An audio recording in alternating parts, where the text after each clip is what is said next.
निर्मल शिक्षक प्रशिक्षण महाविद्यालय हिंडौन सिटी में आपका स्वागत है। योग एवं शारीरिक शिक्षा विषय के अंतर्गत आज हम आपको प्रभावी एकाग्रता के लिए योग प्रकरण पर चर्चा करेंगे, प्रकरण के बारे में अध्ययन करेंगे। देखिए, इससे पहले मैंने आपको कुछ समझाया, उससे कोरिलेटेड करेंगे हम इसको कि योग जो है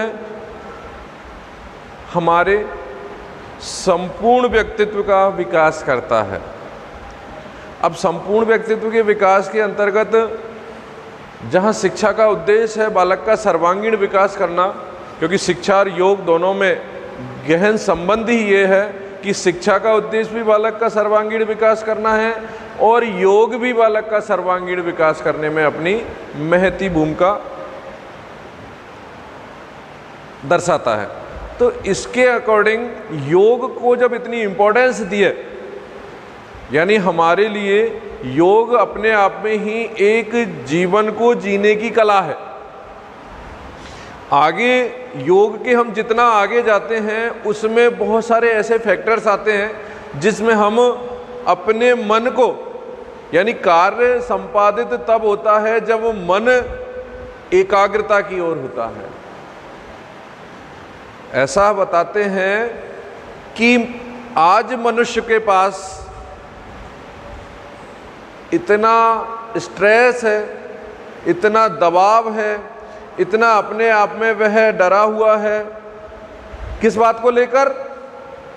बिना किसी बात को लेकर ही प्रेशर में है वो सब बातें क्या हैं?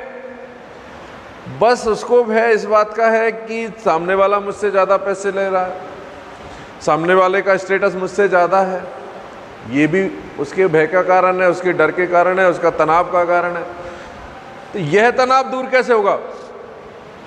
योग हमें आर्थिक रूप से कोई ऐसा खजाना नहीं देता है, लेकिन हमारी सोच में बदलाव कर देता है। सोच में बदलाव करना भी योग का ही एक पार्ट है।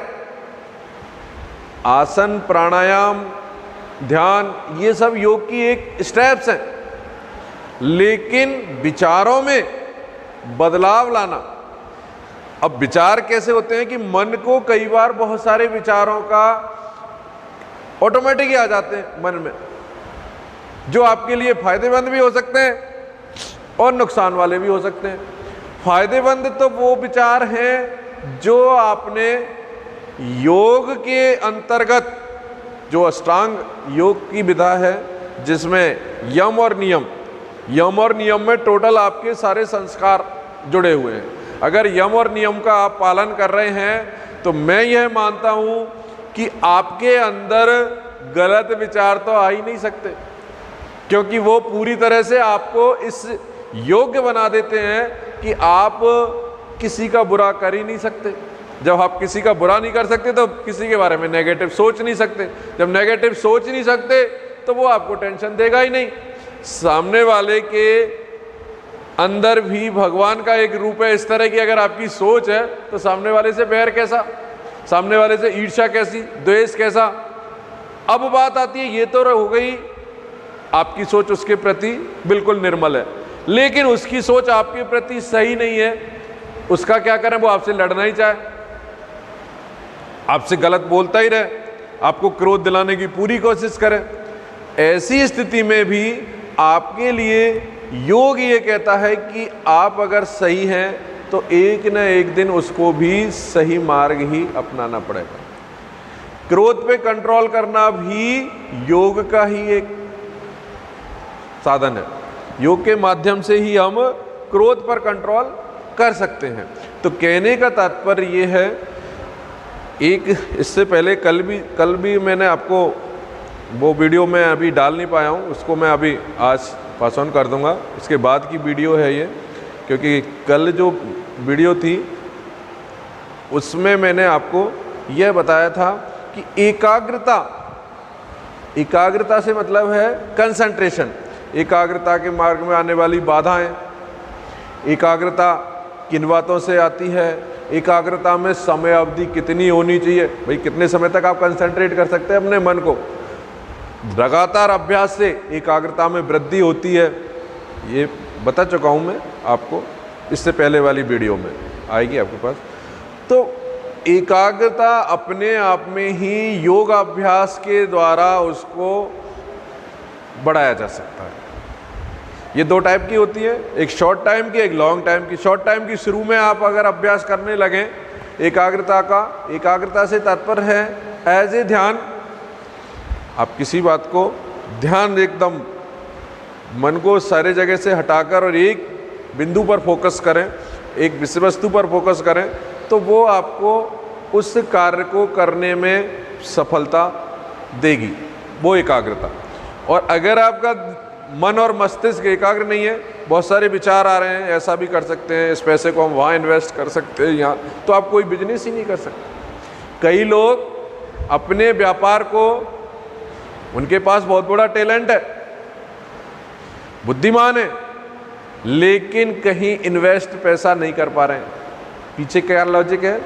क्योंकि उनके अंदर जो एकाग्रता नहीं है, विचार बहुत सारे आते हैं, अरे यार वो पैसा वहाँ इन्वेस्ट हो जाएगा, ब्लॉक हो जाएगा, मान लो वहाँ से रिटर्न अच्छा नहीं हुआ तो मेरा तो बहुत सारा नुकसान हो जाएगा, नहीं करते। फिर दोबारा दूसरा मन आता है, अरे यार नहीं करते तो घर में भी तो बेकार पड़ा है, कुछ तो इंटरेस्ट आए, वहाँ कर देते हैं। फिर वहाँ उसके बारे में बहुत सारा मन चलेगा, नेगेटिव अप्रोच चलेंगे, वहाँ भी नहीं कर। एट लास्ट आप कोई डिसीजन ले ही नहीं पा रहे हैं, आप बहुत समय से पैसे रख के बैठे हैं लेकिन कोई बिजनेस ही नहीं कर रहे। आज मुकेश अंबानी अपने पैसे को अगर रख के ही रखता तो आज वो टॉप 10 में रहता क्या? नहीं, उसने अपने पैसे को एकाग्र दिमाग करके कि यार यहाँ इन्वेस्ट करूँगा, कहीं ना कहीं आएगा, क्योंकि उसके मन और मस्तिष्क ने अपने को एक एकाग्रचित करके मन को, और उन्होंने कहीं ना कहीं इन्वेस्ट कर दिया। आज वो उस रोटेशन से आगे बढ़ता ही जा रहा है। तो ये तो है एकाग्रचित्ता, चाहे वो बिजनेस में हो, चाहे पढ़ाई में हो, चाहे कक्ष में हो, बालकों का मन लगाने की बात हो, ये सारी बातें एकाग्रता की ओर इंगित करती हैं। अब हम आते हैं प्रभावी एकाग्रता के लिए योग की इंपॉर्टेंस। योग में एकाग्रता प्राप्ति हेतु कुछ प्रभावी तकनीक हैं। एकाग्रता बढ़ाने और मन को प्रशिक्षित करने के लिए योग तकनीक अति उत्तम है। एकाग्रता को बढ़ाना अर्थात ध्यान को केंद्रित करना, ध्यान एक बिंदु पर केंद्रित करना और मन को प्रशिक्षित करना। ये मन नहीं मानता, मन को प्रशिक्षित कैसे करें? जो आपके दिमाग के अकॉर्डिंग चले। दिमाग ये कहता है यार पढ़ लेंगे तो कोई कंपटीशन फाइट कर लेंगे, ये तो क्या कह रहा है दिमाग। मन कह रहा है पढ़ लेंगे यार, आज क्या कल पढ़ेंगे, आज तो थोड़ी गर्मी ज़्यादा है।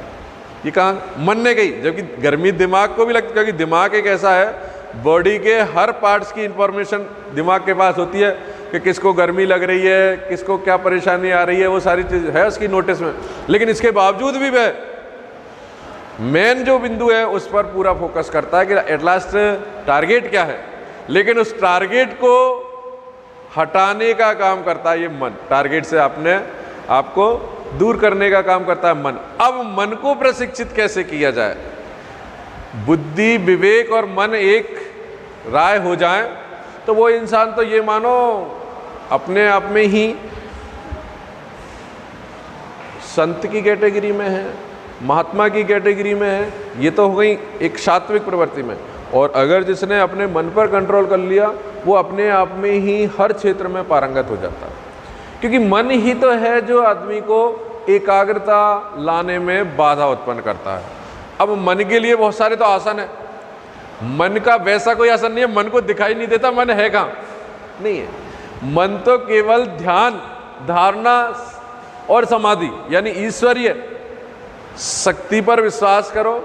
कोई बुरा काम करने से पहले अरे यार ईश्वर देख रहा है, कोई गलत नहीं करना। एक तो सद्मार्ग, ठीक है। दूसरा, सारी दुनिया माँ मोह हटा, इनको बात करके एकदम दिमाग को कहीं भी हटा के और ऐसा वातावरण में आप अपने आप को स्थापित करें। भाई आज बहुत सारे लोग हैं पढ़ाई के लिए बसों में पढ़ रहे हैं, ट्रेन में पढ़ रहे हैं। अब वो कैसे कंसंट्रेट करते हैं? या तो उनका मन के से ऊपर जो बुद्धि है, जो ब्रेन है, उसका ज़्यादा आधिपत्य है, लेकिन वो संभव बहुत बिरले लोगों में हो सकता है। आम आदमी जरा सा कहीं डिस्टरबेंस हुआ, जरा सी कहीं हलचल हुई, आदमी का मन उससे विचलित हो जाता है और अपना जो टारगेट होता है, लक्ष्य होता है, उस पर हम कंसंट्रेशन नहीं कर पाते हैं, ध्यान नहीं दे पाते हैं, एकाग्रता नहीं ला पाते। तो मन और प्रशिक्षित करने के लिए योग तकनीक। अब योग के अंतर्गत जप तप, जप सुने होंगे आपने, जपना, जप के रूप में मंत्रों का उच्चारण, ध्यान केंद्रित करना आदि के माध्यम से हम मन को प्रशिक्षित करते हैं। नंबर 2, आसन के अभ्यास के दौरान शरीर के विभिन्न अंगों पर भी गहन ध्यान लगाना भी एक तरह की धारणा हो सकती है। आप कोई टारगेट निर्धारित करें, कोई चीज़ धारण करें, किसी चीज़ को कि हमें ये लक्ष्य पे पहुंचना है, तो आप जब आसन कर रहे हैं तो अपने दिमाग में ये लगे कि इस आसन को करने के बाद मेरी ये बीमारी दूर होगी, मेरे बॉडी का अंदर इन चीज़ों में बॉडी इंक्रीज होगी, किन चीज़ों में हमें फ़ायदे होंगे, वो सारी बातें करके अगर ध्यान लगाया जाए तो इसका भी ये योग तकनीक है, वो आपको एकाग्रता में लाभ पहुंचाती है। ऐसे ही हठ योग के आसन, क्रियाएं और मुद्राएं सभी के अभ्यास के दौरान एकाग्रता बिंदु होते हैं। यानी ये हठ योग के आसन क्रियाएं भी एकाग्रता बढ़ाने में आपको बहुत लाभ पहुंचाती हैं, जहां पर ध्यान केंद्रित किया जाना चाहिए। और फिर है प्राणायाम। प्राणायाम एज ए जो सांस है, जो आपकी ब्रीथिंग है, ऑक्सीजन लेना है, कार्बन डाइऑक्साइड छोड़ना है, इस पर नियंत्रण, श्वास पर नियंत्रण कर एकाग्रता को स्थापित किया जा सकता है। सांस को रोक लेना, फेफड़ों में भर के फिर उसको निकालना, कितनी देर रोके रख रहे हो, एक नासिका से छिद्र से निकाल रहे हो, एक से ले रहे हो, यानी अनुलोम विलोम है, भस्त्रिका है, भ्रामरी है। ऐसे जो प्राणायाम हैं जो सांस को कंट्रोल करते हैं, इनके माध्यम से भी आप, क्योंकि आज ओम का उच्चारण करो आप गले से और उससे, तो आपको बहुत शांति मिलती है और सारी बाह्य जगत से हटकर आप और एक सेंट्रल बिंदु पर अपना दिमाग केंद्रित कर लेते हैं। उससे आपकी सांस, गले की अन्य जो प्रॉब्लम है वो ऑटोमेटिक दूर हो जाती हैं। तो सांस का नियंत्रण करना भी एकाग्रता को लाना होता है। इसके बाद एक पॉइंट है जिसका नाम है आनंद मीमांसा। आनंद मीमांसा से तात्पर्य है कि आनंद की अनुभूति कब होती है। आनंद से तात्पर्य है कि जो आपके मन में तकलीफ है, जो आपके मन में किसी तरह का डर है, भय है, इन सब को किन प्रयासों से दूर किया जा सकता है, वो है आनंद की मीमांसा। यानी जीवन के प्रति योग दर्शन से व्यक्ति को अपने जीवन के प्रति सकारात्मक दृष्टिकोण विकसित होता है और मानवीय समस्याएं, महत्वाकांक्षाएं अभिकेंद्रित हो जाती हैं। मैं अभी बता रहा था आपको,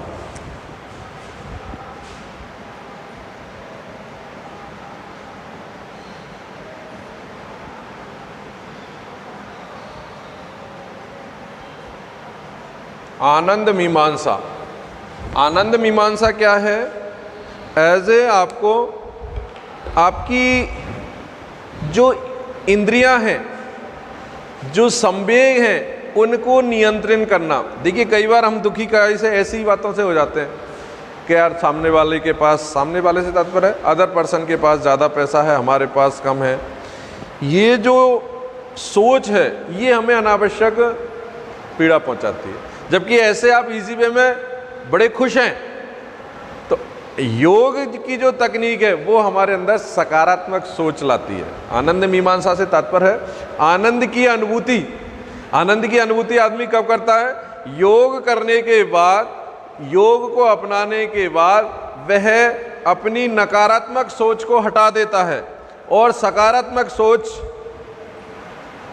अपने अंदर भर लेता है, जिससे तनाव, द्वेष, शत्रुता, ईर्ष्या, ऐसे भाव ऑटोमेटिक ही खत्म हो जाते हैं। हमें दूसरे से क्या लेना देना यार, हम अपने लिए जिए। तो जब आप अपने लिए, समाज के ऐसे उद्धार के लिए, ईश्वर के भक्ति के लिए जी रहे हैं, तो आपको आनंद मीमांसा ऑटोमेटिक ही उसको आप प्राप्त कर लेते हैं। क्योंकि आनंद की अनुभूति, आनंद के लिए जरूरी नहीं है कि आपको अच्छा खाने को मिले वो आनंद, अरे साहब आनंद आ गया, ये तो एक वैसे ही वेक्टर है। आनंद से तात्पर्य है जब आपकी सोच में किसी तरह के नकारात्मक विचार नहीं आते हैं, तो आप ये मानो कि आपको पूर्ण आनंद है। और उसके लिए योग साधना ही हमें उसके लिए बहुत अच्छा साधन है। अधिक तनाव, चिंता बगैर कार्य करने में सहायता मिलती है आनंद मीमांसा से, द्वंद्वों से दूर होता है और आदमी को आंतरिक आनंद की अनुभूति होती है। एक पॉइंट था आनंद मीमांसा का। इसके बाद है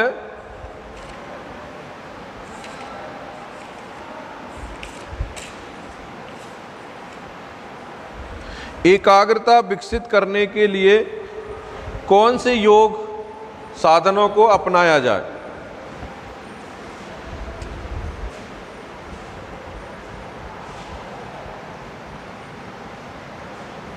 एकाग्रता विकसित करने के लिए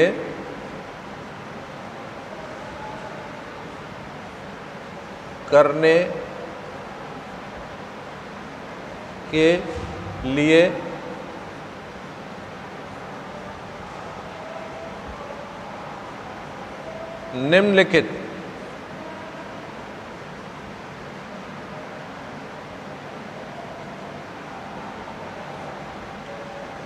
योग साधनों का प्रयोग करते हैं।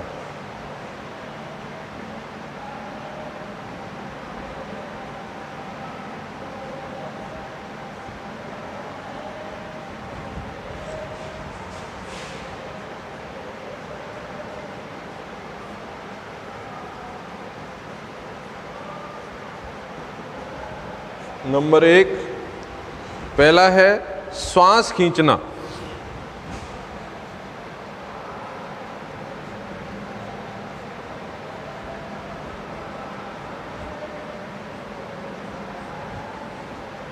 श्वास खींचने के अंतर्गत कौन से आसन और प्राणायाम आते हैं?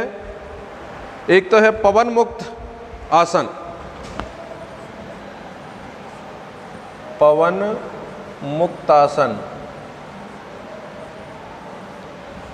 पवन मुक्तासन में सांस को खींचने का अत्यधिक, और एक है शशांक आसन।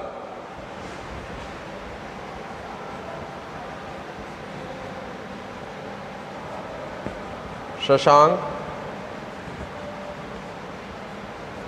आसन पहला है श्वास खींचना।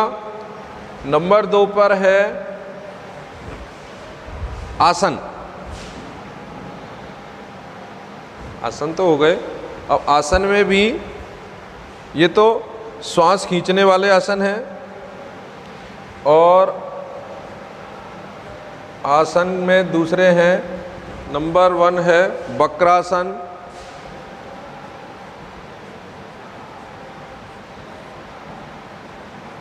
गरुड़ासन,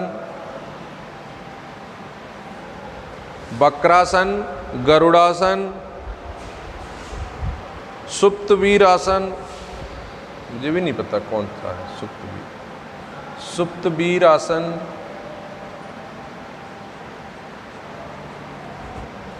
नंबर 3 है प्राणायाम।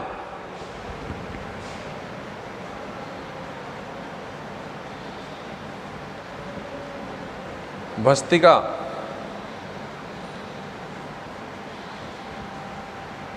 भस्त्रिका प्राणायाम, ठीक है। भ्रामरी,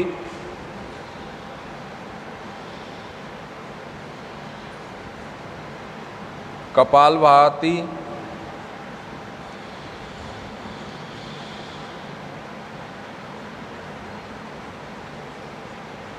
अनुलोम विलोम,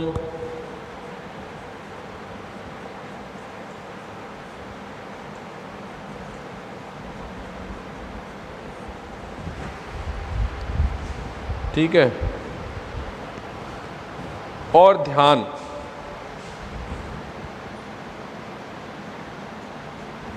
देखिए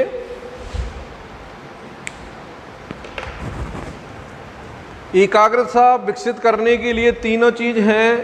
एक तो श्वास खींच के वाले आसन है जिसमें पवन मुक्त आसन, शशांक आसन और भी होंगे आसन कुछ। फिर दूसरे नंबर के जो आसन है बैठकर किए जाने वाले, उनमें वक्रासन, गरुड़ासन, सुप्तवीर आसन। फिर प्राणायाम है जिसमें भस्त्रिका, भ्रामरी, कपालभाति, अनुलोम विलोम, ध्यान। इन सब के माध्यम से हम एकाग्रता को विकसित करते हैं। अब मैं ये सारी बातें मैंने आपको बताया, अब मैं इसकी थोड़ी सी समरी कर देता हूँ कि ये सारी चीज़ें किस बात को फोकस कर रही हैं। ये योग, प्राणायाम, आसन, ध्यान, ये सब इस बात के ही द्योतक हैं कि हम प्रभावी एकाग्रता अगर हमें करनी है। प्रभावी से तात्पर्य है कि एक तो एकाग्रता साथ थोड़ी देर के लिए, लेकिन एक यूजफुल, जिस कंसंट्रेशन को हम आजमा कर और कोई उपयोगिता हासिल कर लें, किसी तरह का हम रिजल्ट हमें प्राप्त हो जाए, अच्छा रिजल्ट प्राप्त हो जाए, तो वो हमें प्रभावी एकाग्रता कहलाती है। प्रभावी में मेन बात ये होती है कि हमारे, वैसे मैंने आपको पहले बता दिया था एक बार, लेकिन फिर मैं दोबारा से आपको बता देता हूँ कि हमारा अष्टांग योग, इसको ध्यान रखना, ये सारी योग की विधा है अष्टांग योग। इसके चरण, नंबर 1 यम, नियम, आसन,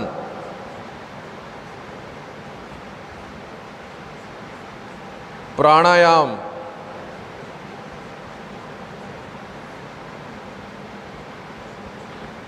प्रत्याहार,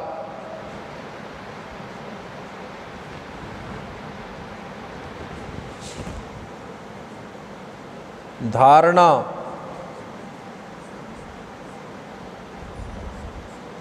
ध्यान, और नंबर 8 पे है समाधि।